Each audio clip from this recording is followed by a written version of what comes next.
नमस्कार मंडळी, सलकून चॅनलमध्ये तुमचं स्वागत आहे. छोले बघून तुम्हाला समजलंच असेल, तर मी इथं आज बनवत आहे छोलेंची भाजी. तर आता छोले सगळ्यांची बनवण्याची पद्धत वेगळी वेगळी. तर इथं मी जरा थोडेसे मसालेवाले छोले बनवत आहे. तर चला रेसिपी बघूया. तर इथं मी कांदा घेतलेला आहे, एक मोठा कांदा, त्याच्यामध्ये 5-6 काजूचे तुकडे, 7-8 लसूण पाकळ्या आणि थोडासा 1 इंचाचा आल्याचा तुकडा टाकलेला आहे आणि छान मस्तपैकी पेस्ट करून घेतलेली आहे. ती पेस्ट तेलावर छान परतवून घेऊन त्याच्यामध्ये टोमॅटोचं 2 टोमॅटोची पेस्ट वापरलेली आहे. त्याच्यानंतर छान त्यालाही तेल सुटेसपर्यंत भाजायचं.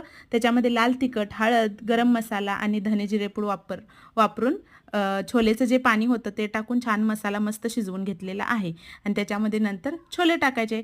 अशा प्रकारे मस्त तरीवाली छोल्याची भाजी तयार होते. तुम्हीही नक्की ट्राय करा. आणि मसाल्यामध्ये मी थोडेसे खडे मसालेही वापरले होते.